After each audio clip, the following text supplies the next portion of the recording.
तो हेलो बच्चों, आज हम पढ़ेंगे केमिकल इक्विलिब्रियम का लेक्चर नंबर 3, जिसमें हमारा पहला टॉपिक है क्या है कि ली चैटिलियर प्रिंसिपल। आज हम पढ़ेंगे ली चैटिलियर प्रिंसिपल। तो ये प्रिंसिपल क्या होता है, इसको जानने से पहले एक एग्जांपल लेते हैं। मान लो भाई तुम क्या हो, तुम सो रहे हो। तुम अगर मान लो ये तुम्हारा बेड है और इस पे तुम मस्त लेटे हुए हो, तुम सो रहे हो। अगर तुमको मच्छर आके काटेगा, तुम एकदम नींद में, गहरी नींद में हो और तुम सो रहे हो और तुमको मच्छर आके काट रहा है, तो तुम क्या करोगे? मच्छर का कहोगे कि अरे अरे काटने दो, या फिर उसको भगाओगे, मारोगे? सर भगाएंगे। जल्दी से जल्द मारोगे और फिर तुम मस्त सो जाओगे। यदि तुम सो रहे हो, मच्छर तुम्हें परेशान कर रहा है, तो तुम मच्छर को मार के फिर से सो जाओगे। तुम्हारा सोना क्या है, तुम एक तरह से सो रहे हो, एकदम मस्त आराम से सो रहे हो। तो इसका मतलब तुम क्या हो? तुम इक्विलिब्रियम पे हो। तुम यदि सो रहे हो तो तुम इक्विलिब्रियम पे हो। और मच्छर जो है वो तुमको क्या कर रहा है? डिस्टर्ब कर रहा है। क्या किया? डिस्टर्ब कर रहा है। तो डिस्टर्ब। हाँ, तो तुम सो रहे हो, तुम सोना ही चाहोगे। अगर तुमको वो एक्सटर्नली आकर डिस्टर्ब कर रहा है, तो तुम उसके अगेंस्ट में कुछ ऐसा करोगे जिससे वो या क्या हो, मच्छर भाग जाए या मर जाए। तो वैसे ही जैसे कोई इंसान इक्विलिब्रियम में है, जैसे सो रहा है, तो वो सोना चाहेगा एकदम मस्त, वो चाहेगा कि उसे कोई डिस्टर्ब ना करे। सिमिलरली कोई केमिकल रिएक्शन यदि इक्विलिब्रियम में है, तो वो भी चाहेगा अपना इक्विलिब्रियम मेंटेन करने का। अगर उसको आप डिस्टर्ब कीजिएगा तो वो तो रिएक्शन ना है, उसको मच्छर थोड़ी काटेगा, उसको डिस्टर्ब मच्छर नहीं करेगा। उसको कौन सा क्या डिस्टर्ब करेगा? तो उसको डिस्टर्ब करेगा टेम्परेचर, प्रेशर, और क्या डिस्टर्ब करेगा? वॉल्यूम, कैटलिस्ट, इनर्ट गैस, और क्या? कंसेंट्रेशन। तो ये लोग रिएक्शन को डिस्टर्ब करेंगे। क्या करेंगे? डिस्टर्ब। तो ली चैटलियर प्रिंसिपल क्या कहता है कि जब भी रिएक्शन को डिस्टर्ब किया जाएगा, तो रिएक्शन अपने इक्विलिब्रियम फॉर्म में फिर से वापस लौटना चाहेगा। इतना आसान है। ली चैटलियर प्रिंसिपल क्या कहता है? कहता है if a change is applied, जब तुम कोई चेंज करोगे सिस्टम पे जो कि इक्विलिब्रियम पे हो, then equilibrium will be shifted in that direction in which it can क्या करे? Minimise the effect. इफेक्ट जो हो, जैसे मच्छर जो तुम्हारा काट रहा है, तो अगर मान लो मच्छर तुम्हारी तरफ आया काटने, तो तुम उसको मच्छर को ऐसे मार के अपने से दूर भगाओगे। तो जैसे तुम मच्छर को दूर भगा रहे हो, तो जो तुम्हारे चेंज होंगे रिएक्शन में, उसके अपोजिट में वर्क करेगा, जिससे क्या हो जाए? उसका इफेक्ट मिनिमाइज हो जाए। ये मिनिमाइज वर्ड अभी एक एग्जांपल से तुमको समझ में आ जाएगा। एंड द इक्विलिब्रियम क्या हो जाए? फिर से एस्टैब्लिश्ड अगेन हो जाए। यानी कि इक्विलिब्रियम क्या हो जाएगा? फिर से एस्टैब्लिश हो जाएगा। जैसे तुम क्या हो गए? तुम फिर से सो जाओगे, मच्छर को भगा के तुम फिर से मस्त सो जाओगे। ठीक है। तो ली चैटलियर प्रिंसिपल यही कहता है कि जब भी इक्विलिब्रियम को डिस्टर्ब किया जाएगा, तो इक्विलिब्रियम वो रीगेन करना चाहेगा। बस आसान भाषा में यही है। तो वो समझ में आएगा एक एग्जांपल से। कैसे? मान लो तुम्हारा A plus B equilibrium C plus D. A plus B equilibrium बना सी प्लस डी। तो अगर तुम बताओ ए प्लस बी क्या है? हम बोलते थे ना ए प्लस बी को पानी बोलते थे, रिएक्टेंट बोलते थे। और हमारी लैंग्वेज प्रोडक्ट ये पानी था और ये बादल था। ठीक। तो तुम बताओ, यदि रिएक्टेंट बढ़ा देंगे, यानी कि ए बढ़ा दिए, ए बढ़ा दोगे, पानी बढ़ा दोगे, तो रिएक्शन ये फॉरवर्ड शिफ्ट होगा या फॉरवर्ड डायरेक्शन? बैकवर्ड। तो फॉरवर्ड होगा। तो जब तुम रिएक्टेंट बढ़ा दोगे, यानी कि पानी बढ़ा दोगे, तो बादल ज्यादा बनेगा, रिएक्शन बादल भी ज्यादा बनेगा, तो रिएक्शन तुम्हारा फॉरवर्ड। अच्छा, पानी घटा दोगे तो रिएक्शन बैकवर्ड। तो ली चैटिलियर प्रिंसिपल यही कहता है, जब तुम कंसंट्रेशन में ये जो चेंज करोगे, कंसंट्रेशन अगर मान लो रिएक्टेंट का बढ़ाओगे तो रिएक्शन फॉरवर्ड, यदि कंसंट्रेशन रिएक्टेंट का घटाओगे तो रिएक्शन बैकवर्ड। क्या बोलता है? कंसंट्रेशन यदि रिएक्टेंट का, देखो ये मैं ऐसे एरो दूंगा ना, इसका मतलब समझना इंक्रीज। रिएक्टेंट या कंसंट्रेशन इंक्रीज करोगे तो रिएक्शन फॉरवर्ड, Forward. फॉरवर्ड जाएगी। हाँ, कैसे समझेंगे भैया? रिएक्टेंट का कंसेंट्रेशन बढ़ाना मतलब पानी बढ़ाना, पानी बढ़ाना मतलब बादल बादल और बढ़ाना। बादल ज्यादा बनेगा। बादल बढ़ाना है रिएक्शन फॉरवर्ड। अच्छा, दूसरा कंडीशन क्या होगा? रिएक्टेंट को तुम घटाओगे, रिएक्टेंट घटाओगे तो रिएक्शन बैकवर्ड बैकवर्ड डायरेक्शन मतलब बादल से पानी बनेगा। बिल्कुल से। तीसरा क्या कहेगा? प्रोडक्ट बढ़ाओगे, प्रोडक्ट बढ़ाओगे यानी कि बादल बैकवर्ड डायरेक्शन रिएक्शन बैकवर्ड, और बैकवर्ड प्रोडक्ट घटाओगे तो रिएक्शन फॉरवर्ड फॉरवर्ड। यही तो था ली चैटेलियर प्रिंसिपल का। अच्छा, ये क्या कर रहे हैं? ये डिस्टर्ब कर रहे हैं तो रिएक्शन उसके अपोजिट में वर्क कर रहा है।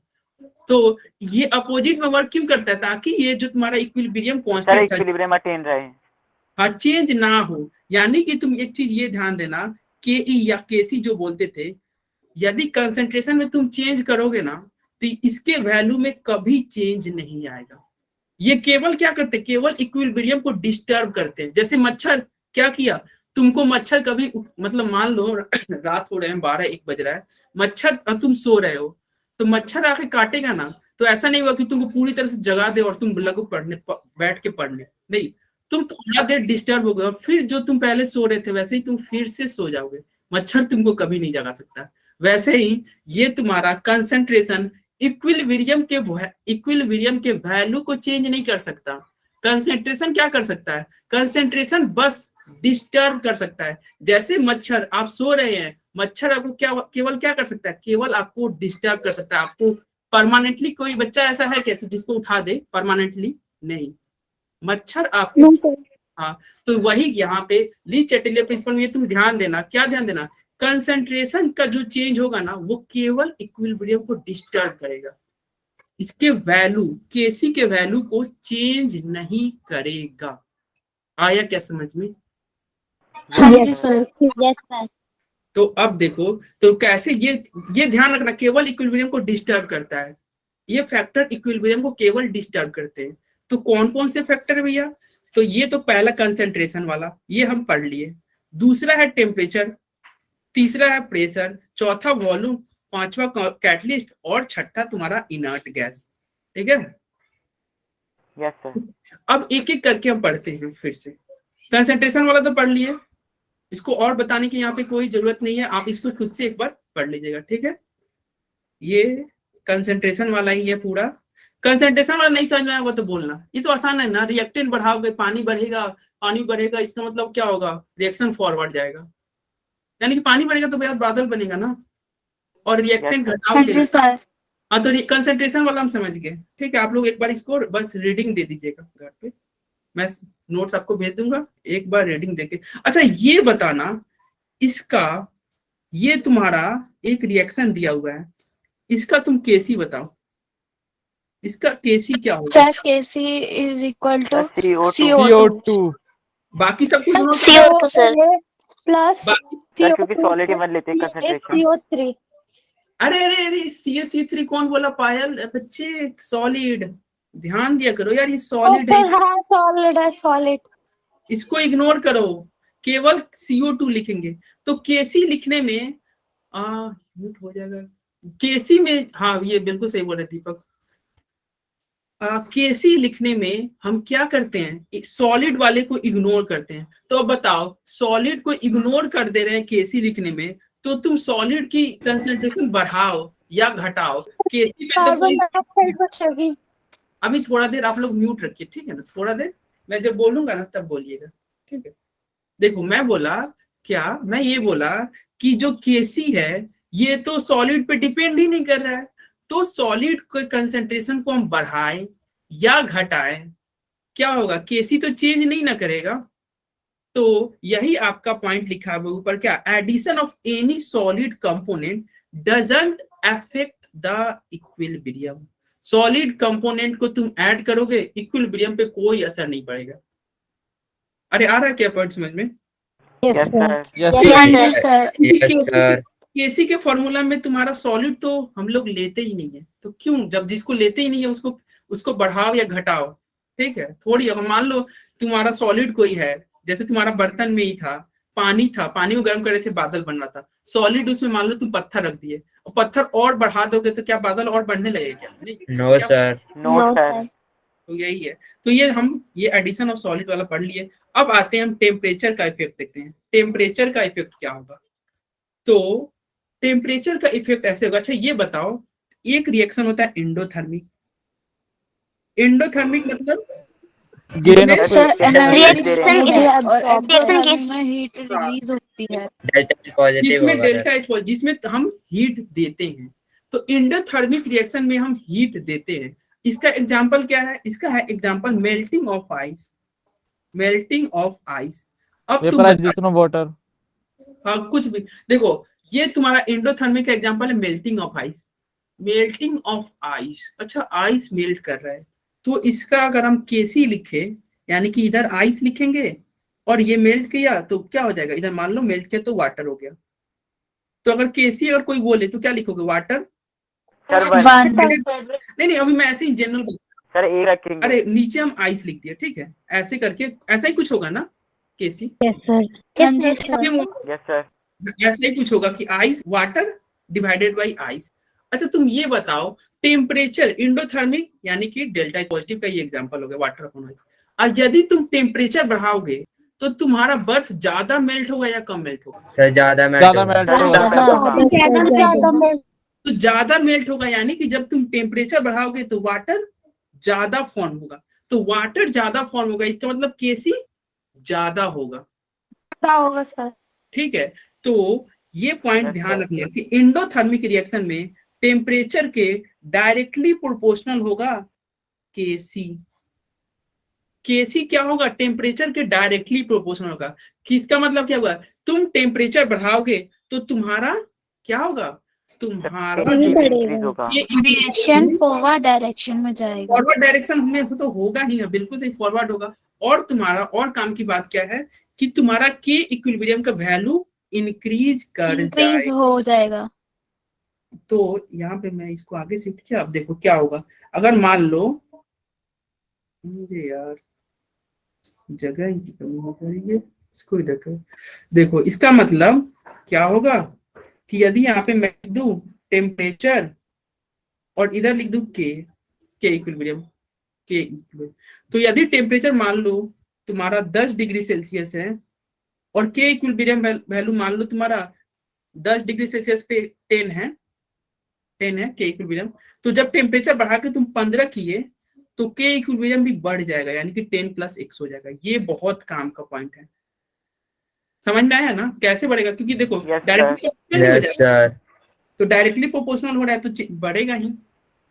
आया क्या समझ में? तो सिमिलर थर्मिक में क्या हो जाएगा? इसके ठीक उल्टा। एक्सोथर्मिक में क्या हो जाएगा? इसके ठीक उल्टा, यानी डेल्टा एच नेगेटिव हो जाएगा। हाँ डेल्टा एच निगेटिव हो जाएगा और उसमें टेम्परेचर के इक्विलिब्रियम प्रोपोर्शनल हो जाएगा। यानी कि टेम्परेचर बढ़ाओगे तो के इक्विलिब्रियम घटेगा, टेम्परेचर बढ़ाओगे तो के इक्विलिब्रियम इस केस में क्या हो जाएगा? तुम्हारा घटेगा। हाँ, तो यानी कि अगर इस केस में मान लो टेम्परेचर और के इक्विलिब्रियम रखे हैं, तो 10 डिग्री सेल्सियस पे टेम्परेचर अगर 10 है तो 15 पे 10 माइनस एक्स। तो ये दोनों पॉइंट ध्यान रखना, इससे क्वेश्चन बहुत बार पूछे गए हुए। ये दोनों पॉइंट, ये वाला और ये वाला, ठीक है। और देखो ये तुम्हारा क्या होगा, इस एक्सोथर्मिक में टेम्परेचर बढ़ाओगे तो रिएक्शन बैकवर्ड होने लगेगा और इंडो में टेम्परेचर बढ़ाओगे तो रिएक्शन फॉरवर्ड। जैसे जैसे क्या आइसक्रीम मेल्ट हो रहा था ना, टेम्परेचर बढ़ाओगे तो आइसक्रीम मेल्ट होके और ज्यादा पानी बनेगा। तो यही सब नीचे आपका लिखा हुआ है एक्सोथर्मिक के बारे में। इसको आप बस एक बार रीडिंग दे देना घर पे मस्त। देखो यहीं पे लिखा होगा कि देखो एक्सोथर्मिक है, टेम्परेचर बढ़ाओगे देखो रिएक्शन क्या हो जाएगा? बैकवर्ड। एक्सोथर्मिक में बैकवर्ड होता है ना, अरे हमने अभी देखा ना एक्सोथर्मिक वाला नीचे। टेम्परेचर बढ़ाएंगे तो बैकवर्ड जाएगा। हाँ एक्सोथर्मिक में, हाँ। और इंडो में क्या हो जाएगा? इंडो में तुम्हारा टेम्परेचर बढ़ाएंगे तो फॉरवर्ड चले जाएगा। तुम्हारा क्या हो जाएगा? फॉरवर्ड। जब टेम्परेचर तुम इंक्रीज करोगे तो फॉरवर्ड, और जब टेम्परेचर डिक्रीज करोगे तो रिएक्शन बैकवर्ड। ये हमने पढ़ लिया। उसके बाद में आगे बढ़ते हैं, यही सब फिर से लिखा हुआ है, एक बार आप लोग देख लेना और फटाक से ये क्वेश्चन का तुम आंसर दो, जल्दी से आंसर दो इसका। पोल जनरेट करते हैं मैं, ठीक है, पोल जनरेट करें, पोल में आंसर देना ताकि पता चले कि कितने बच्चों को समझ में आ रहा है। क्वेश्चन बहुत आसान है, ऐसे आंसर नहीं देना, पोल में ही देना है।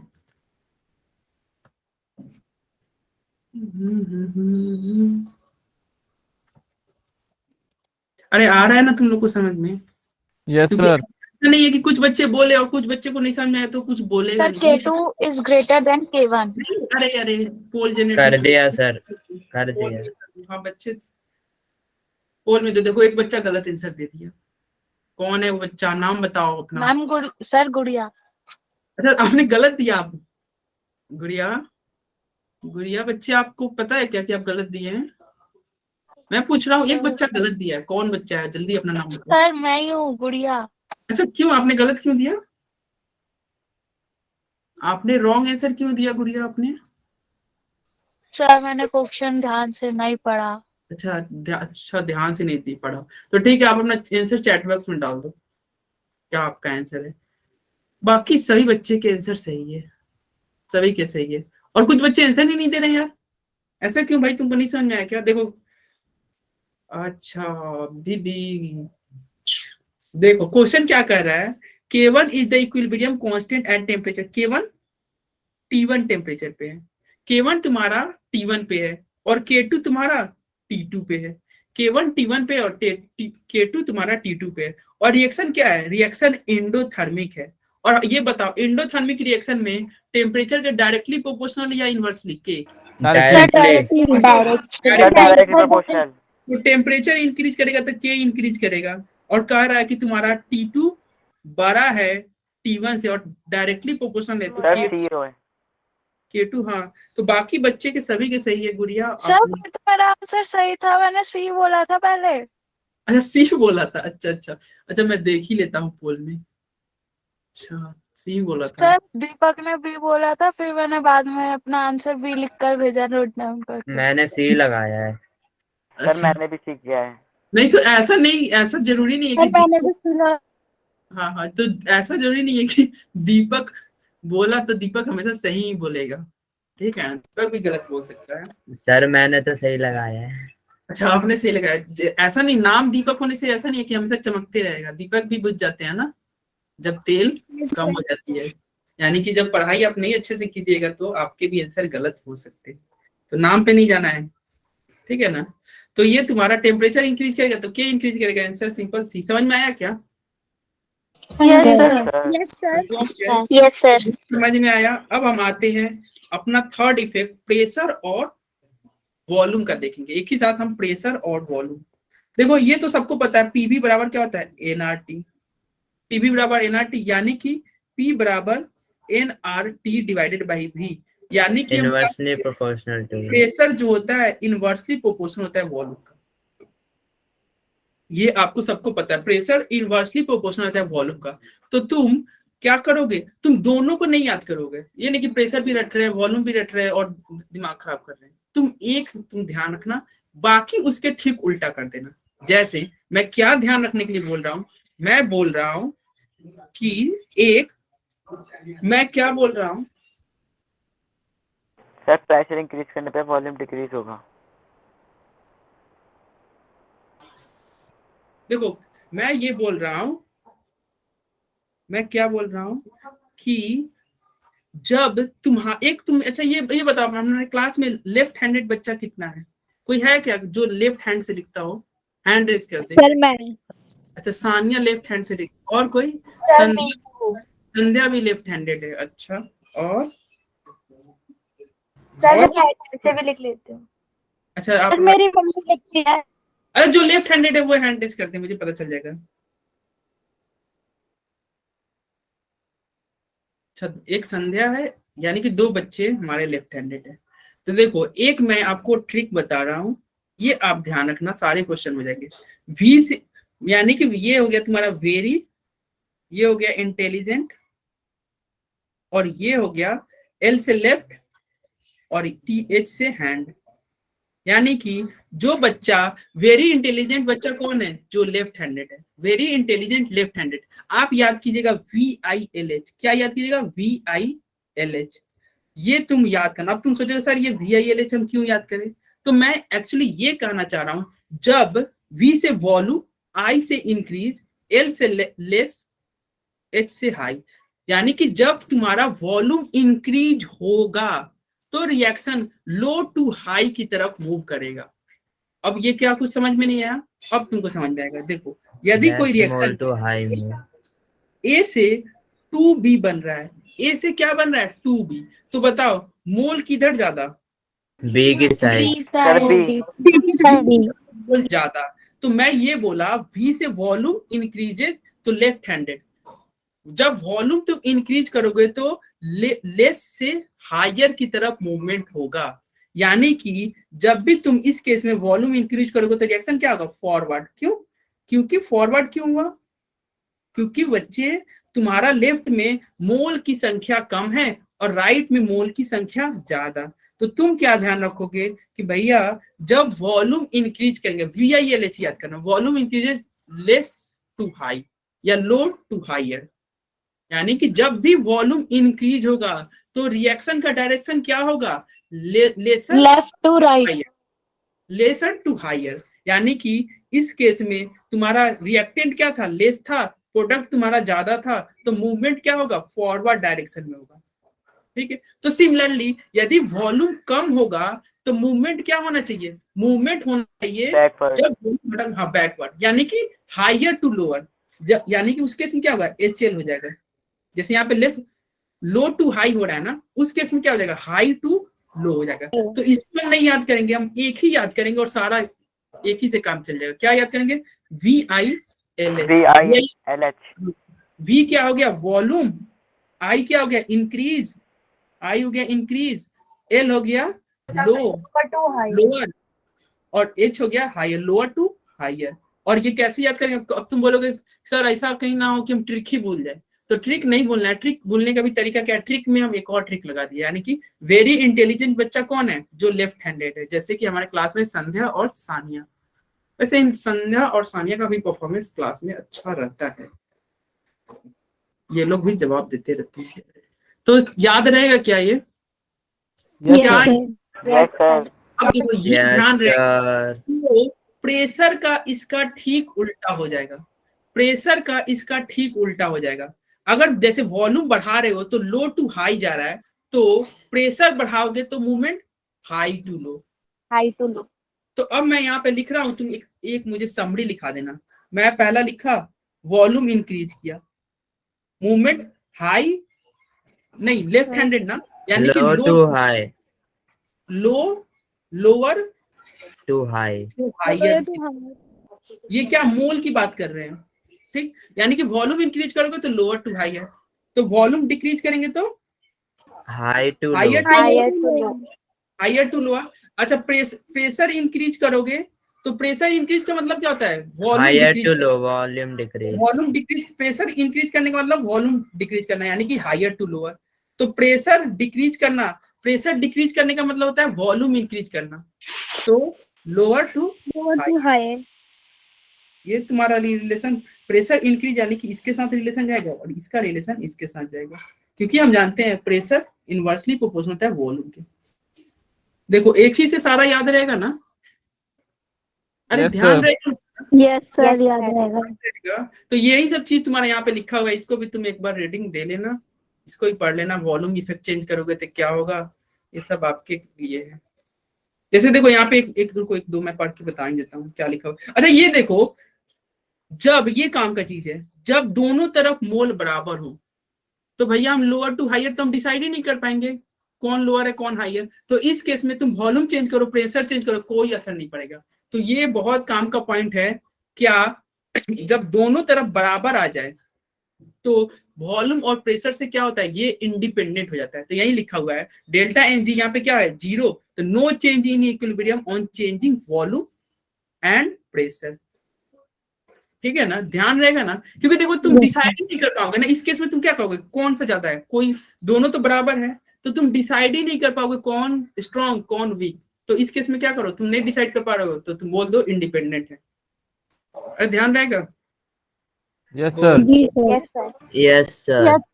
तो देखो यहाँ पे एक और एग्जांपल है, तुम बताओ यहाँ पे वॉल्यूम इंक्रीज करेंगे तो क्या होगा? रिएक्शन फॉरवर्ड है बैकवर्ड? Forward. Sir forward. क्या ट्रिक क्या था? VILH, volume increase low to high, यानी कि फॉरवर्ड। ध्यान रहेगा ना? Yes, sir. यही आपका लिखा हुआ है, on increasing volume reaction forward. ठीक, और यहाँ पे तुम बताओ वॉल्यूम इंक्रीज करोगे तो क्या होगा? Backward. Sir, तो backward. बैकवर्ड होगा तो रिएक्शन बैकवर्ड। तो देखो यहाँ पे क्या लिखा हुआ है, वॉल्यूम इंक्रीज रिएक्शन बैकवर्ड। ठीक है, मस्त, बहुत इजी है। अरे तो ये बताओ, ये एक क्वेश्चन बताओ, इसका भी मैं पोल जनरेट कर रहा हूँ। सही आंसर दीजिएगा, सही आंसर दीजिएगा। कहाँ गया भैया पोल पोल पोल पोल? ये हमारा पोल, अरे यार जल्दी आ जाओ। क्वेश्चन नंबर 2, क्वेश्चन तुम लोग को समझ में आ रहा है ना? बाकी किसी को डाउट होगा तो हैंड रेज करेगा भाई। किसी को किसी प्रकार की डाउट हो तो हैंड रेज करना।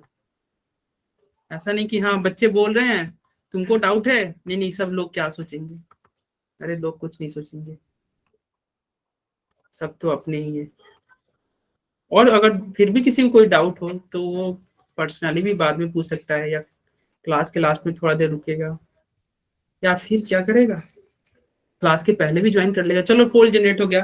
देखो कह रहा है वॉल्यूम ऑफ डेल्टा एच, क्या कह रहा है, इज लेस देन 0, यानी कि रिएक्शन तुम्हारा एक्सोथर्मिक है। रिएक्शन तुम्हारा एक्सोथर्मिक है तो कह रहा है formation of XY4 will be favoured. अच्छा XY4 कब फेवर्ड होगा? जब रिएक्शन, XY4 क्या है, प्रोडक्ट है, यानी कि रिएक्शन ये फॉरवर्ड होगा, रिएक्शन ये फॉरवर्ड होगा तो XY4 ज्यादा बनेगा। तो कह रहा है बताओ XY4 ज्यादा कब बनेगा? तुमसे पूछ रहा है XY4 ज्यादा कब बनेगा, तो बताओ कब ज्यादा बनेगा? कर दिया सर। हाँ कर दिया, बाकी बच्चे जल्दी कर करो। दिया सर। ओके, तो अब देखते हैं, इसमें भी मैक्सिमम बच्चे के आंसर इस बार सही है। देखो क्या कर रहा है, तुमको रिएक्शन फॉरवर्ड चाहिए, क्या चाहिए, फॉरवर्ड, और एक्सोथर्मिक है। तो एक्सोथर्मिक के लिए फॉरवर्ड कब जाएगा? जब टेम्परेचर लो होगा, कम होगा, टेम्परेचर कम होना चाहिए, क्योंकि हम जानते हैं एक्सोथर्मिक में टेम्परेचर के इनवर्सली प्रोपोर्शनल के था।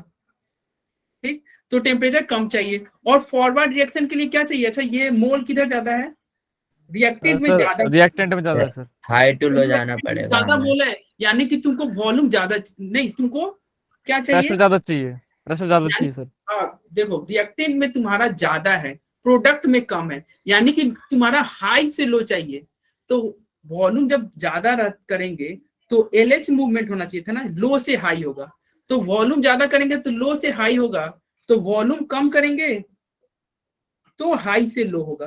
तो हमें वॉल्यूम कम चाहिए था, तो वॉल्यूम कम है, यानी कि वॉल्यूम के प्रेशर ज्यादा है। प्रेशर ज्यादा है। ज्यादा, तो टेम्परेचर कम और प्रेशर ज्यादा। तो कौन सा ऑप्शन सही है तुम्हारा? D option. D option, D होगा सर सही। डी ऑप्शन आया क्या समझ में? तुम्हारा टेम्परेचर कम Yes, और sir. प्रेशर। तो इतना आसान क्वेश्चन था। मेरा सही है, हाँ पायल का सही है, बिल्कुल बहुत बच्चे का सही है, बहुत मेरा गलत हो गया। अच्छा गलत हो गया, गायत्री का गलत हो गया, कोई बात नहीं बच्चे। क्वेश्चन समझ में आया ना? क्वेश्चन समझ, यस सर, यस सर। हाँ तो बस डाउट नहीं ना है क्वेश्चन में। अब ऐसा क्वेश्चन फिर से आएगा तो बन जाएगा ना? Yes sir. यस सर, बन जाएगा। अरे दीपक तुम्हारा माइक ठीक हो गया? मैं ध्यान नहीं दिया। हाँ सर हो गया। अच्छा हो गया, ठीक है। तो देखो अब ये क्वेश्चन है, in which of the following के equilibrium reaction will change in pressure have no effect? बताओ चेंज इन प्रेशर का किसमें सर, इफेक्ट नहीं आएगा? 2। हाँ तो ये आंसर सही बोला, 2। क्यों? बी क्योंकि में। यहाँ पे second delta N B. Zero है, सर डेल्टा एन जी 0। यहाँ पे डेल्टा एन जीरो है, तो तुम्हारा आंसर क्या हो जाएगा? बी हो जाएगा। ठीक है, तो आया ना समझ में? अरे ये क्वेश्चन समझ में आया ना, delta N zero. Yes, sir. Sir तो ये क्वेश्चन तुम्हारा देखो ऑप्शन बी सही है। अब आते हैं, अच्छा effect of addition of inert gas, इसको थोड़ा ध्यान से समझना कि इनर्ट गैस ऐड करेंगे तो क्या होगा। देखो इनर्ट गैस ऐड करने का मतलब क्या हुआ? जब ऐसी गैस ऐड करना जो रिएक्शन में पार्टिसिपेट ना करे। जैसे ये तुम्हारा बर्तन है, इसमें तुम कोई रिएक्शन करा रहे हो, ए से तुम्हारा बी बन रहा है, तो इसमें हम क्या किए, कोई इनर्ट गैस ऐड कर दिए, मान लो हीलियम ऐड कर दिए। तो हीलियम ऐड करोगे तो इनर्ट गैस है, तो रिएक्शन में ये पार्टिसिपेट नहीं करेगा, लेकिन ये क्या करेगा, ये वॉल्यूम और प्रेशर को चेंज कर सकता है। मान लो गैस अगर तुम ऐड करोगे और यहाँ पे जैसे पहला कंडीशन है कांस्टेंट प्रेशर। कांस्टेंट प्रेशर का मतलब क्या हो गया, तुम्हारा कोई बर्तन मान लो ओपन है, वेसल ओपन है, रिएक्शन हो रहा है, तुम इसमें गैस ऐड किए, गैस ऐड कर रहे हो, गैस तुम्हारा कौन सा हीलियम ऐड किए, प्रेशर तुम्हारा कांस्टेंट है, तो गैस तुम ऐड कर रहे हो, प्रेशर कांस्टेंट, इसका मतलब क्या होगा, इस केस में वॉल्यूम इंक्रीज होगा कि नहीं? Yes sir. अरे वॉल्यूम इंक्रीज होगा ना। देखो तुम ऐसे भी Yes, सोच sir. सकते हो, एक बैलून में तुम इनर्ट गैस हीलियम भरो, हाइड्रोजन भरो या तुम ऑक्सीजन भरो, बैलून में जब गैस जाएगा तो वो वॉल्यूम ऑक्युपाई करेगा ही, उसका बैलून का वॉल्यूम बढ़ेगा ही। तो प्रेशर अगर कांस्टेंट है तो वॉल्यूम तो बढ़ेगा ही ना। जब तुम गैस ऐड करोगे तो वॉल्यूम इंक्रीज करेगा, और हमने ट्रिक पहले ही पढ़ लिया था, वॉल्यूम इंक्रीज करेगा तो low to high, Forward. VILH, volume increase तो लो टू हाई। तो हमारा पहला पॉइंट कवर हो गया क्या, कि जब भी कांस्टेंट प्रेशर पे आप इनर्ट गैस ऐड कीजिएगा तो reaction low to higher move करेगा। क्या मूव करेगा? Lower to higher. आया क्या समझ में? Yes, sir. Yes, sir. तो ये आपका पहला कंडीशन था। क्या बहुत आसान है कि कांस्टेंट प्रेशर रहेगा, गैस ऐड करोगे तो वॉल्यूम तो इंक्रीज होगा ही, वॉल्यूम इंक्रीज होगा तो मूवमेंट लो टू हाई हो जाएगा। दूसरा कंडीशन क्या कहता है कि एट कांस्टेंट वॉल्यूम। अच्छा, इसमें वॉल्यूम ही कांस्टेंट कर दिया, कहानी खत्म। वॉल्यूम कांस्टेंट यानी कि इसमें कोई इफेक्ट नहीं पड़ेगा। देखो क्यों नहीं पड़ेगा, ये तुम्हारा बर्तन है और बर्तन को क्लोज वेसल है, मान लो एक कुकर है जो कि क्लोज वेसल है, और इसमें कोई रिएक्शन हो रहा है और इसमें तुम हीलियम ऐड करोगे, तो हीलियम ऐड करोगे, वॉल्यूम में तो कोई चेंज नहीं होगा क्योंकि बर्तन क्लोज है, तो वॉल्यूम में कोई चेंज नहीं होगा, तो वॉल्यूम तुम्हारा कांस्टेंट हो गया। तो वॉल्यूम कांस्टेंट हो गया तो इसमें इक्विलिब्रियम के पे कोई असर नहीं पड़ेगा, ये क्या रहेगा, कांस्टेंट ही इस केस में रहेगा। तो सेकंड केस क्या हुआ, कांस्टेंट वॉल्यूम पे तुम अगर क्या ऐड कर रहे हो कोई भी Inert inert gas. तो तुम्हारे उस पे कोई इक्विलिब्रियम पे कोई असर नहीं पड़ेगा, अनअफेक्टेड। देखो ये लिखा है इक्विलिब्रियम विल बी अनअफेक्टेड। ठीक है, आया क्या समझ में? तो आया समझ Yes, में? sir. ये क्वेश्चन Yes, sir. बताओ, ये क्या कर रहा है, आर्गन को ऐड कर रहा है, और ये इक्वेशन रहा एट कांस्टेंट वॉल्यूम। वॉल्यूम क्या है तुम्हारा? कांस्टेंट। कांस्टेंट वॉल्यूम है, कोई इफेक्ट नहीं Sir, होगा सर, C है sir. कोई इफेक्ट। बहुत आसान क्वेश्चन है, C. सी हो जाएगा। आ रहा है ना समझ में? Yes, sir. किसी को नहीं समझ में आएगा हैंड रेज कर देगा। तो ये ऑप्शन सी आपका सही रहा। फिर आते हैं, ये सब पॉइंट भी तुम लोग पढ़ लेना, ये सब तुम्हारा काम है पढ़ लेना, ये सारे हम डिस्कस कर लिए हैं। ठीक है, पढ़ लेना। कोई डाउट हो तो आप लोग कॉल भी करके पूछ सकते हो, डाउट व्हाट्सएप पे भी पूछ सकते हो, बाकी क्लास के पहले भी आके पूछ सकते हो, क्लास के बाद भी पूछ सकते हो, सब अवेलेबल है सुविधा। अब बताओ, कैटलिस्ट को जब तुम ऐड करोगे, जैसे हम पिछले में क्या किए, इनर्ट गैस को ऐड कर रहे थे, अब आ रहा है बात, भैया कैटलिस्ट ऐड करेंगे तो क्या होगा। तो कैटलिस्ट ऐड करोगे तो ये भी कोई असर नहीं दिखाएगा, के जो होगा क्या रहेगा, कांस्टेंट ही रहेगा। कैटलिस्ट क्या, अब तुम अगर कोई पूछे कैटलिस्ट क्या होता है, तो कैटलिस्ट वैसा चीज होता है जो रिएक्शन के रेट को बढ़ाता है, Speed बढ़ा Speed देता बढ़ा है. Speed देता बढ़ा है। देता है. रिएक्शन तुम्हारा फास्ट या स्लो कर देगा। लेकिन जब तुम कैटलिस्ट ऐड करोगे तो रिएक्शन भले फास्ट और स्लो हो जाए, के इक्विलिब्रियम पे क्या होता है, कोई चेंज नहीं होगा, अनचेंज्ड। क्या रहेगा, के इक्विलिब्रियम तुम्हारा हमेशा अनचेंज रहेगा, तो इफेक्ट ऑफ कैटलिस्ट का नहीं दिखता है। अरे समझ में आया ना? ये तुम ध्यान रखना, कैटलिस्ट के होने से कोई असर नहीं पड़ेगा कहाँ, इक्विलिब्रियम पे। तो ये सर बस ये जल्दी अटेन करवा देता है ना हाँ, ये इक्विलिब्रियम. रिएक्शन को जल्दी करेगा, रिएक्शन को जल्दी करेगा, लेकिन इक्विलिब्रियम पे कोई असर नहीं करेगा, क्योंकि ये जितना तुम्हारा फॉरवर्ड रिएक्शन तेज करता है ना, उतना ही बैकवर्ड रिएक्शन को भी अफेक्ट करता है। यानी कि कैटलिस्ट के एफ और के बी या फिर आर एफ और आर बी को इक्वली अफेक्ट करता है, ये दोनों पे ना इक्वल प्रभाव दिखाता है।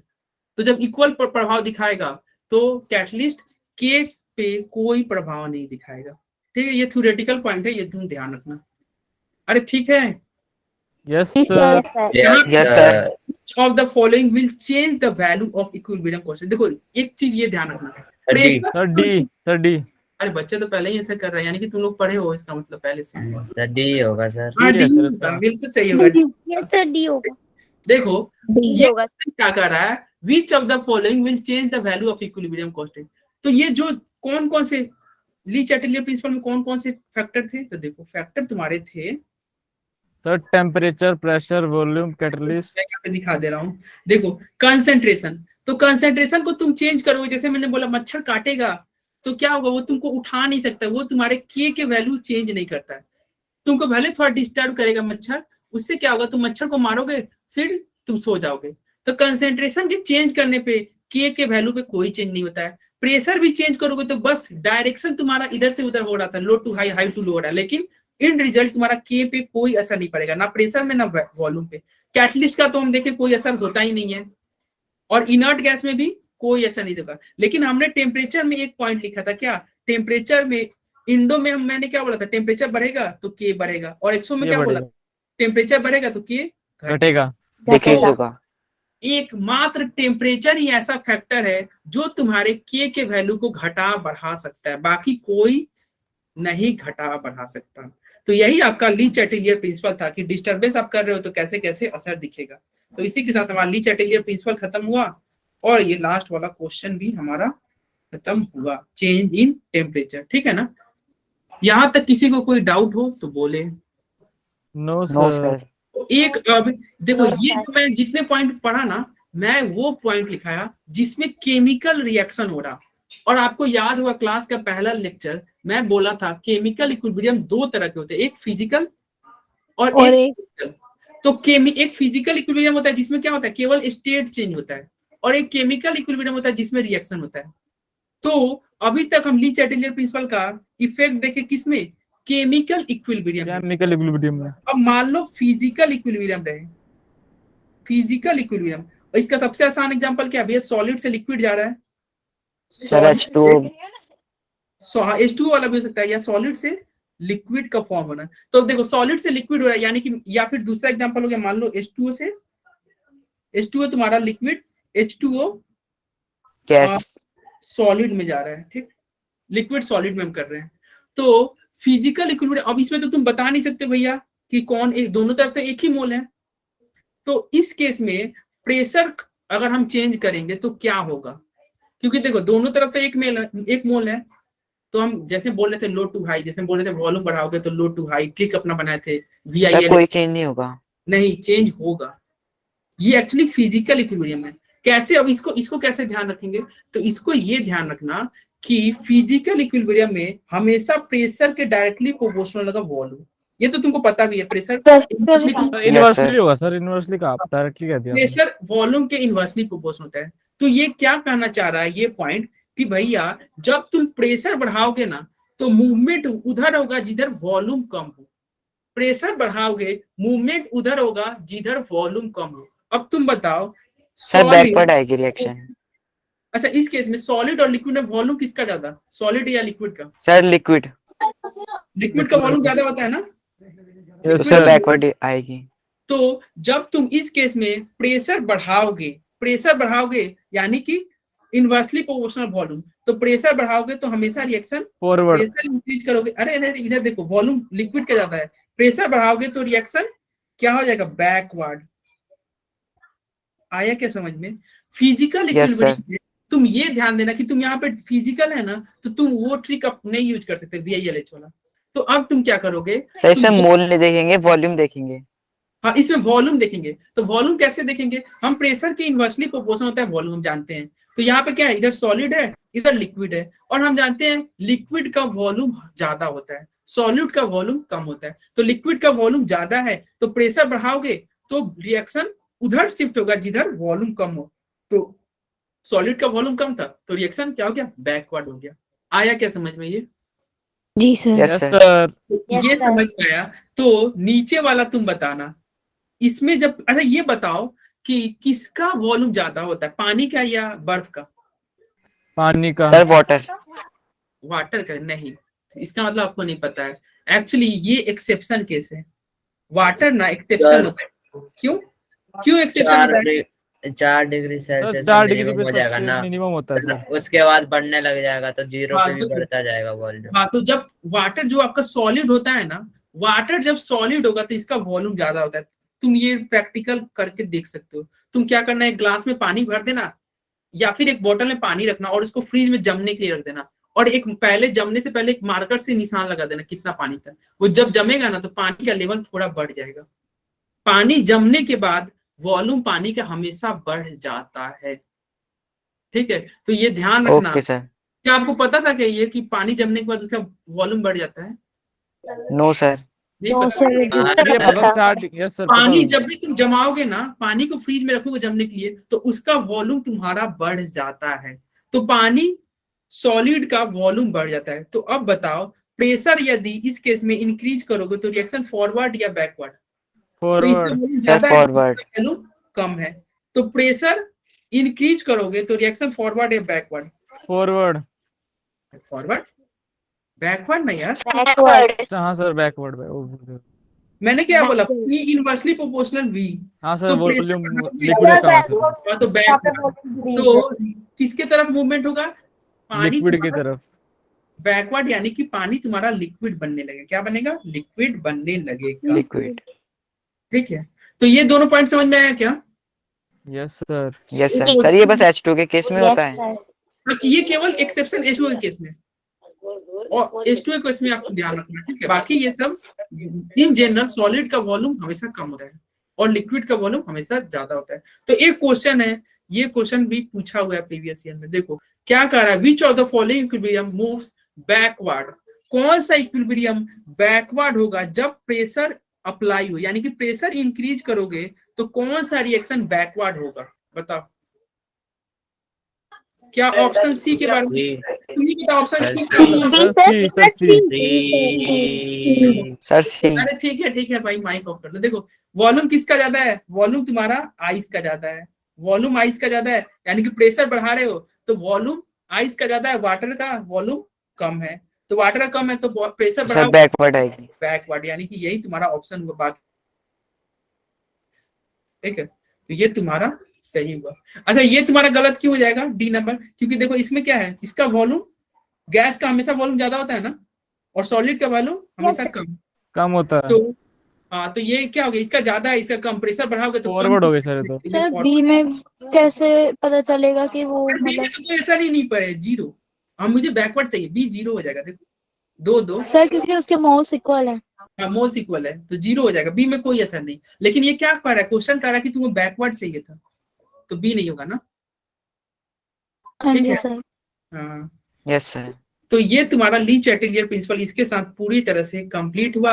अब आते हैं हम डिग्री ऑफ डिसोसिएशन, और ये पॉइंट तुमको बहुत अच्छे से समझने की जरूरत है। क्यों? क्योंकि अगला जो चैप्टर हम स्टार्ट करेंगे आयनिक इक्विलिब्रियम, वो पूरा इसी पे टिका हुआ है, डिग्री ऑफ डिसोसिएशन पे। जिस बच्चा को ये नहीं आएगा उसको आयनिक इक्विलिब्रियम में बहुत समस्या होने वाली है। तो अब आते हैं हम किस पे, डिग्री ऑफ डिसोसिएशन। तो ये क्या होता है, अच्छा इसका जैसे कि नाम ही में ही क्या है, डिसोसिएशन। डिसोसिएशन मतलब क्या होता है बच्चे? डिसोसिएशन का मतलब ब्रेक ऑफ बॉन्ड, टूटना सर। तो टूटना, तो क्या टूटना? तो जैसे मान लो कोई तुम्हारा बॉन्ड टूटना। बॉन्ड टूटना, बिल्कुल। जैसे मान लो तुम्हारा कोई एसिड है HA, तो HA को अगर तुम पानी में रख रहे हो तो ये टूट जाएगा, H+ और A नेगेटिव। तो ये जो बॉन्ड का टूटना है ना, ये तुम्हारा, ये जो टूटना जो तुम वर्ड बोले, इसी को केमिस्ट्री में डिसोसिएशन बोलेंगे। तो ये कितना टूटेगा वो इसका डिग्री बताएगा। उसका क्या कहलाएगा? डिग्री ऑफ डिसोसिएशन कहलाएगा। वो कितना बॉन्ड टूट रहा है, और इसको डिनोट करते हैं अल्फा से। तो अल्फा का एक फॉर्मूला होता है, क्या होता है? Alpha is equal to number of moles of dissociation. मतलब कितना मोल टूट रहा है, कितना मोल, कितना मोल तुम्हारा टूटा divided by total moles of reactant. तो इसका फॉर्मूला ये तुम लोग ध्यान रखना, कितना मोल टूटा divided by total moles of reactant. ये तुम्हारा अल्फा का एक फॉर्मूला है।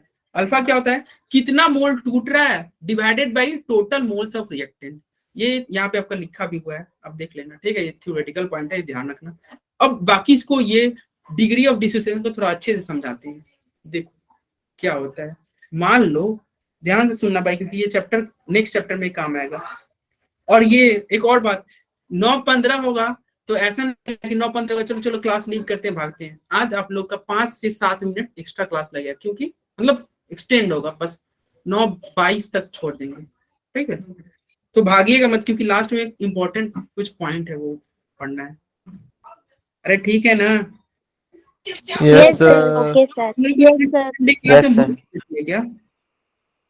1 घंटे क्लास में भूख लग जाती है क्या? No sir. देखो ये जो है, एक तुम्हारा रिएक्शन है PCl5 PCl3 प्लस Cl2 में टूट रहा है, तो ये आपका एक रिएक्शन है। तो जब टाइम 0 रहेगा, टाइम जब 0 है, तो ये देखो ये क्या है, रिएक्टेंट है, और ये क्या था, प्रोडक्ट है। तो रिएक्टेंट को मैं क्या बोलता था, पानी, और प्रोडक्ट को बोलता था बादल। तो जब टाइम 0 है, यानी कि जब तुम पानी को गैस पे रखे, तो यदि तुम्हारा ये 1 मोल रहेगा रिएक्टेंट, प्रोडक्ट हमेशा 0 ही रहेगा। 0 रहेगा। देखो रिएक्शन के शुरुआत में हमेशा प्रोडक्ट 0 रहेगा। क्यों? क्योंकि भैया तुम रिएक्शन के लिए क्या, प्रोडक्ट बनने के लिए थोड़ा रुकोगे तब तो प्रोडक्ट बनेगा ना।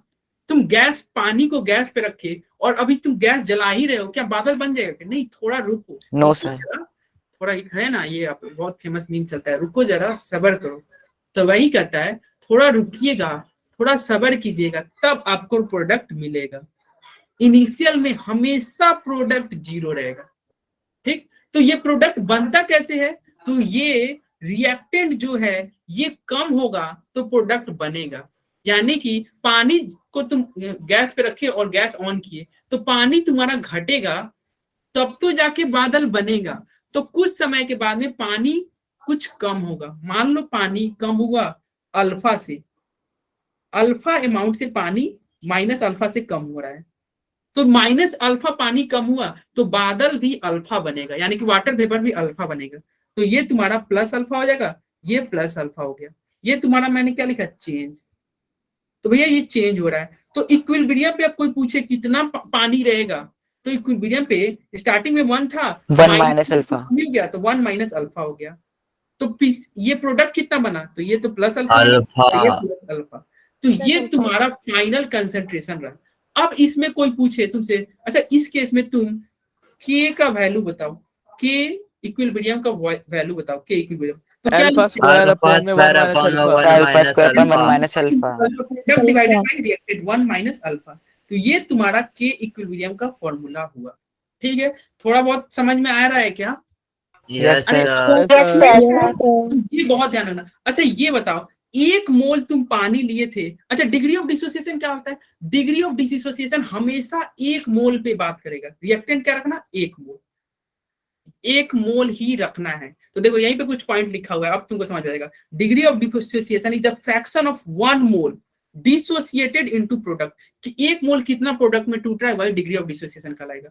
और इसका फॉर्मूला यहाँ पे लिख ही दिए, और परसेंटेज में निकालोगे तो 100 से गुना कर देना, तो परसेंट में निकलेगा, क्योंकि ये क्या होगा, एक तरह से फ्रैक्शन में आता है। यहाँ पे और क्या लिखा हुआ है कि देखो डिग्री ऑफ डिसोसिएशन का वैल्यू हमेशा 0 से 1 होगा, 0 से 1 होगा, 1 से ज्यादा कभी नहीं हो सकता। क्योंकि भैया कोई चीज, मान लो एक तुम्हारा गुड़ है, एक गुड़ है, तुम्हारा लड्डू है मान लो, तो लड्डू को अगर तुम तोड़ोगे तो ऐसा थोड़ी है कि अगर मान लो एक लड्डू 100 ग्राम का है, तो उसको तुम अगर तोड़ दोगे तो 200 ग्राम का लड्डू हो जाए, ऐसा थोड़ी होगा। 100 ग्राम नो मैक्स सर। 100 ग्राम में ही टूटेगा। ठीक, तो डिग्री ऑफ डिसोसिएशन 1 से ज्यादा कभी नहीं होगा, क्योंकि 1 का मतलब होता है 100%, और डिग्री ऑफ डिसोसिएशन 0 से भी कम नहीं होगा। ऐसा ना हो, ऐसा भी हो सकता है कि मान लो लड्डू आया कहीं ऐसे जगह से, वो लड्डू इतना पत्थर की तरह है, वो टूटे ही ना, तो थोड़ा भी नहीं टूटेगा, तो डिग्री ऑफ डिसोसिएशन 0 कहलाएगा। तो डिग्री ऑफ डिसोसिएशन एक फ्रैक्शनल होता है, इसका कोई यूनिट नहीं है। यदि मान लो डिग्री ऑफ डिसोसिएशन अल्फा का वैल्यू 0 है, तो क्या कहोगे, कुछ नहीं टूट रहा है, नो डिसोसिएशन। यदि अल्फा का वैल्यू 1 हो गया तो तुम कह देना 100% डिसोसिएशन हो गया, यानी कि पूरी तरह से टूट गया। यानी कि ये रिएक्शन तुम्हारा हो जाएगा क्या, इरिवर्सिबल रिएक्शन हो जाएगा, यानी कि पूरी तरह से टूट गया, क्योंकि रिवर्सिबल रिएक्शन तो कभी पूरी तरह से टूटता ही नहीं है। ठीक है ना, तो ये कुछ पॉइंट हुए। बाकी अब और ये समझ में आ गया होगा, तो तुम ये बताना, 1 मोल बादल था, तो 1 मोल बादल टूट रहा था अल्फा में, यानी सॉरी 1 मोल पानी टूट रहा था अल्फा में, यानी कि अगर मान लो 1 लीटर पानी है तो अल्फा तुम्हारा, सॉरी 1 लीटर पानी है, तो अगर मान लो ये अल्फा तुम्हारा बादल बना, तो 2 लीटर पानी रहेगा तो 2 अल्फा बादल बनेगा कि नहीं? Yes sir. बनेगा सर। अगर पानी को तुम जितना गुना करोगे उतना ही गुना बादल बनेगा कि नहीं? जितना पानी को मतलब मल्टीप्लाई बनेगा करोगे सर। तो बनेगा सर। जैसे यहाँ पे 1 था, यहाँ पे 1 था, तो 1 की जगह पे अगर मान लो मैं 10 ले लूं, 1 की जगह पे 10 ले लूं, तो ये ब्रेक क्या हो जाएगा, ये अल्फा में टूट रहा था तो ये क्या हो जाएगा, अब -10 अल्फा में टूटेगा, 10 से मल्टीप्लाई हो जाएगा ना, Yes, sir. और Yes. ये 10 में टूटेगा तो ये तुम्हारा कितना में बनेगा, ये भी प्लस 10 10 अल्फा। ये भी तुम्हारा +10 अल्फा। तो एक और चीज ध्यान रखना, एक अगर अल्फा में टूटता है तो 10 अल्फा में टूटेगा। तो सिमिलरली अगर मान लो यहाँ पे अगर सी रहता, ये क्या रहता, सी बोल रहा था, तो ये क्या टूटता, -C अल्फा में टूटता, -C अल्फा में Yes, टूटेगा, sir. तो ये Yes. क्या बनेगा, ये +C अल्फा बनेगा, और ये क्या बनेगा, ये भी +C अल्फा। तो इक्विलिब्रियम पे क्या बनेगा, ये इक्विलिब्रियम पे बचा 1 - C अल्फा, नहीं C है ना, C - C अल्फा, देखो इसमें से ये घटाएंगे, और ये क्या बचा, ये बचा तुम्हारा C अल्फा और C अल्फा।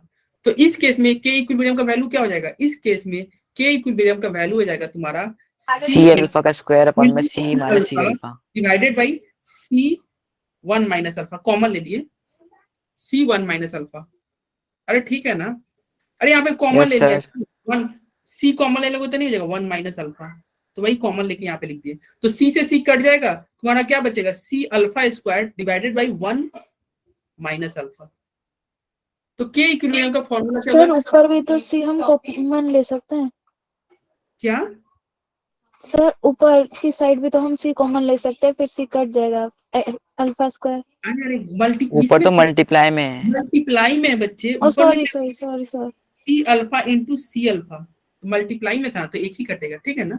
तो तुम्हारा क्या बचा, C alpha square divided by 1 - alpha.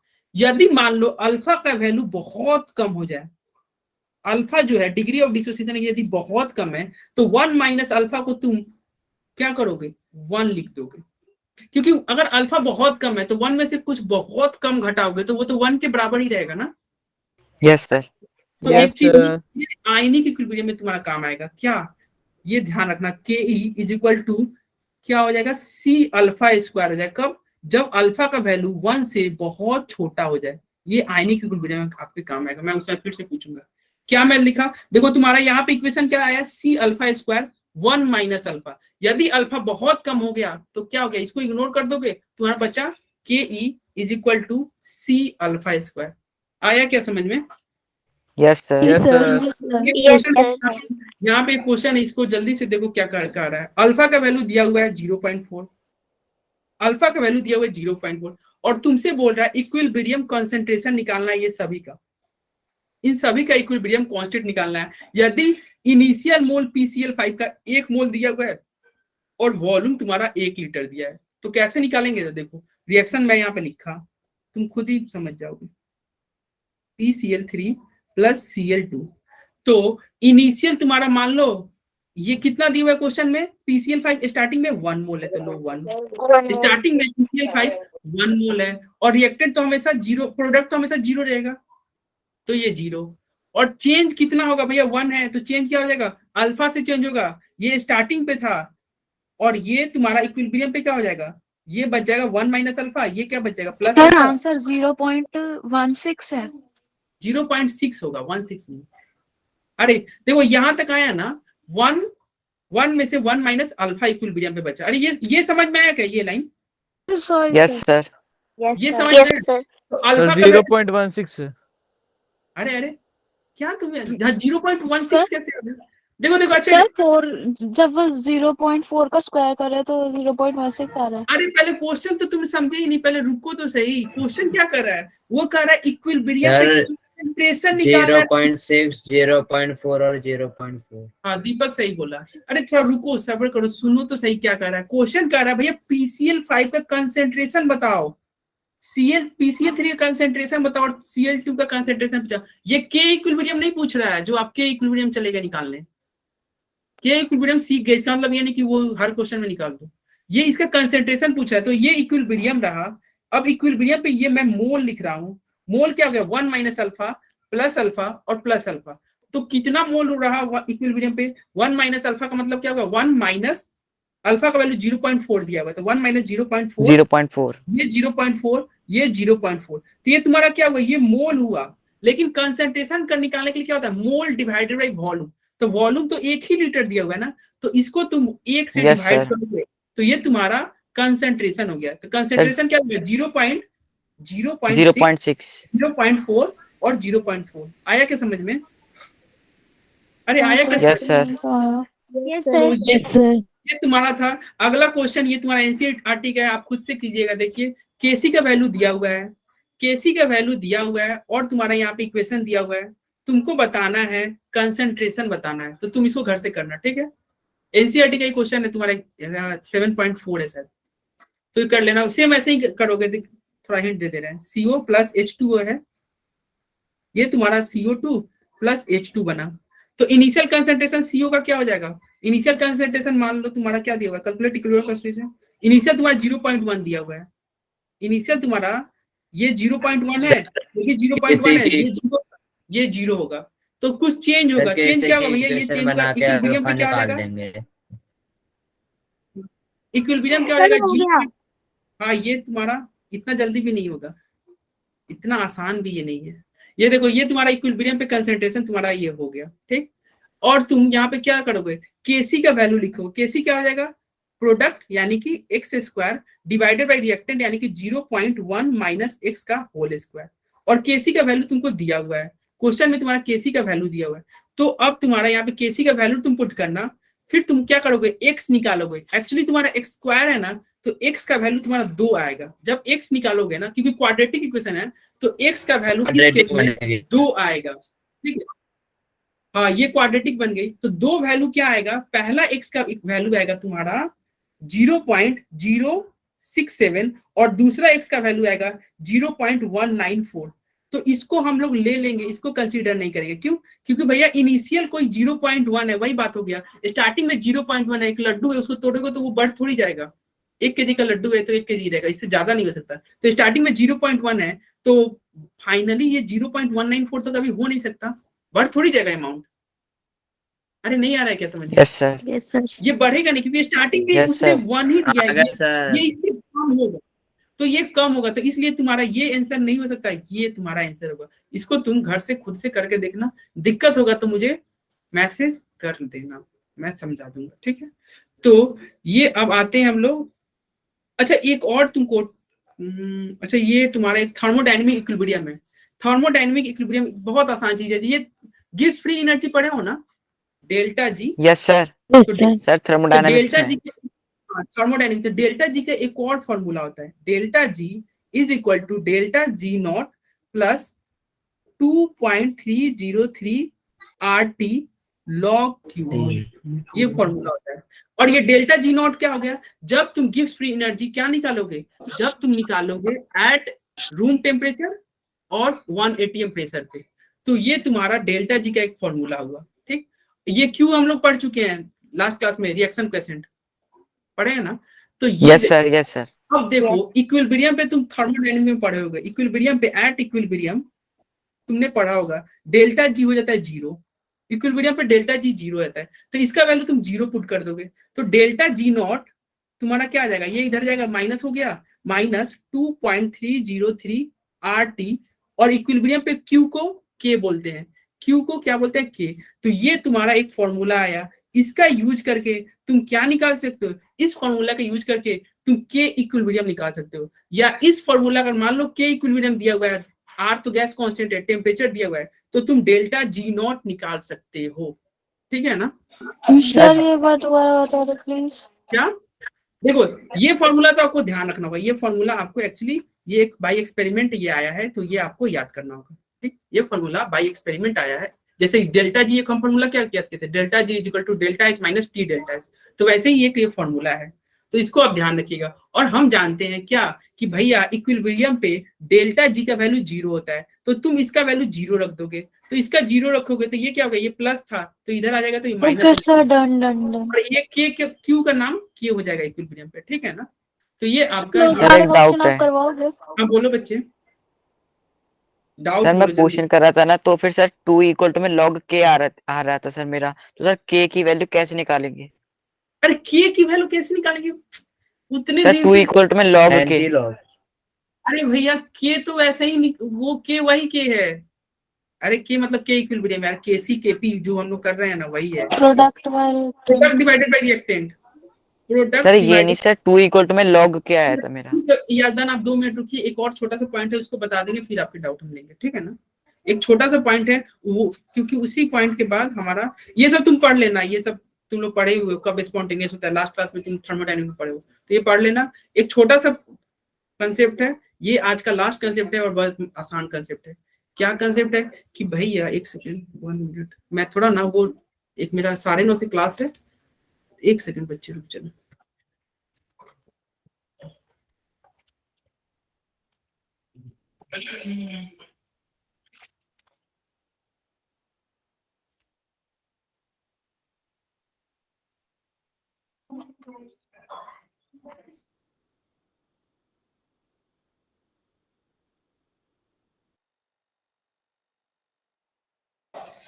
हो चलो देखो, मैं एक छोटा सा कंसेप्ट है क्या बता रहा हूँ, बहुत आसान है, ये तुम खुद से बता सकते हो।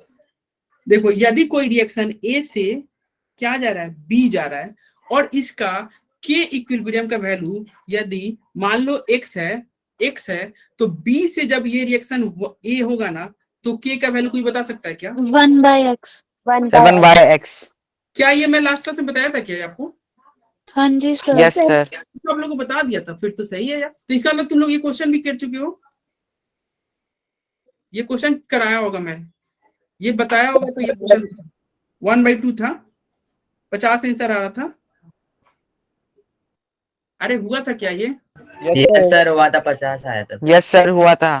तब तो टेंशन ही नहीं है, तब तो हमारा फिर सिलेबस कंप्लीट ये चैप्टर का। अब मैं रिकॉर्डिंग ऑफ करता हूँ और बाकी बच्चे के जो डाउट है वो लेता हूँ।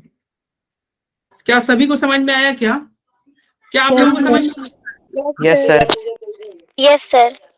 कैसी लगी आज की क्लास? बकवास या ठीक ठाक? सर अच्छी लगी आज की क्लास। सर बढ़िया लगी। देखें तो